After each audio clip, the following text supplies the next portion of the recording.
Welcome back to Thrive in the Word. We're so glad that you've joined us. Today we're going to continue our study of the seven churches of Asia Minor, or the seven churches of Revelation. And we're going to be looking at the church at Philadelphia. But before we get into what Jesus said to the church at Philadelphia, I just want to give you some background. You see, if you know the background of a subject, you know what, you can better understand the subject. And many times I've noticed that people get off into a misunderstanding of Scripture. And they do it because they haven't taken the time to learn the background behind whatever the subject is that they're talking about. And so we're going to give you some background today in the church, or first of all, in the city of Philadelphia, and second of all, into the church that's in Philadelphia. Now, first of all, the city of Philadelphia. The city of Philadelphia is located about 28 miles southeast of the city of Sardis. Now, if you had your map out, you would see that we're actually doing a loop. And we're coming now down to the bottom part of the loop. The next church is the church at Laodicea, and then that will finish the loop. Now, this loop is churches that are very closely related to each other, and the cities are very closely related to each other. Even though they are specific cities and specific churches, they're in the same region, they're in the same area, and many of them have history together. They've done things together. Now, the city of Philadelphia is on the southern edge of a river basin. And so this means that there's very fertile ground. And it's also located in a place that was a lava flow. And what they tell us is that this place, that Philadelphia, this geographical area that Philadelphia was found in, was really good for growing grapes. In other words, they would grow the biggest, sweetest, nicest grapes, probably make the best wine of any of the seven churches or seven cities. This was a nice place. But also, the city of Philadelphia was between two trade routes, two of the Roman trade routes, which made the city of Philadelphia a very popular place. It made it an affluent place. It made it a place where people like to come to. And now this history of the city of Philadelphia is that it's the youngest of the seven cities. The youngest of the seven cities. Now, the history of the city of Philadelphia is that they've had earthquakes. And earthquakes have completely wiped out the city.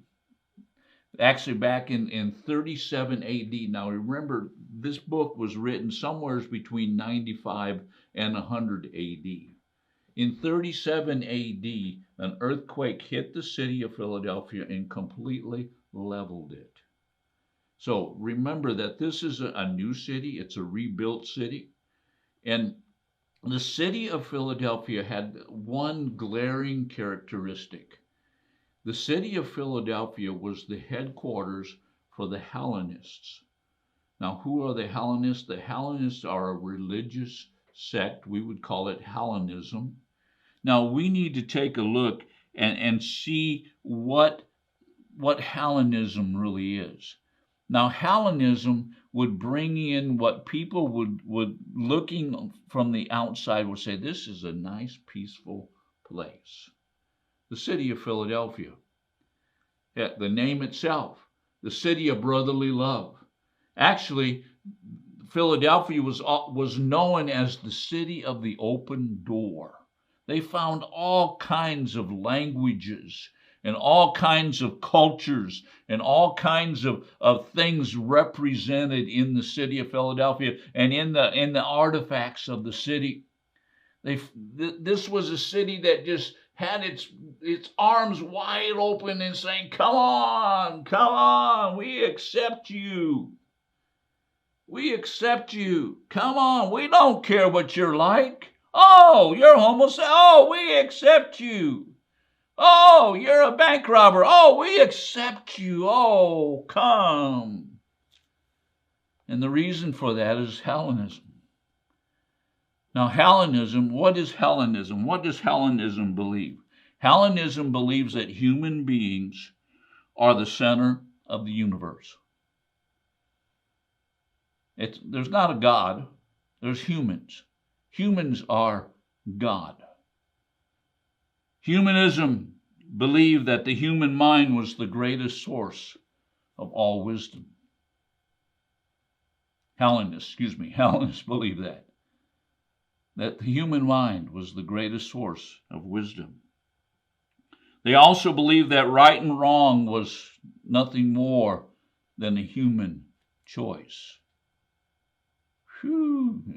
Are you catching something here? That maybe we're dealing with Hellenism today? Hellenism said this: the humans are the ultimate source of truth. Hellenism says the human body is the greatest thing of beauty. Now, I kind of slipped up a few minutes ago, and I said, instead of Hellenism, I said humanism. Because what we're looking at here is really what we would call humanism today. And humanism is so prevalent in our societies. It is so very, very strong. In fact, I would say that humanism is the religion of the world. In fact, I believe that the Antichrist will be the greatest humanist. In other words, he's going to accept everything. Oh, yeah, you're a Muslim. Oh, you're Hindu. Yeah, yeah, we're all equal. We're all one. We're all the same. Do you understand? Now, this church at Philadelphia was only one of two churches that Jesus had nothing against. And so we need to understand that in the midst of all of this Hellenism or humanism or however you want to look at it, but in the midst of all of that, there was a church. And this church was strong. This church was moving. This church was probably started by one of the Apostle Paul's disciples from the school of Tyrannus that was in Ephesus. But this church was reaching people.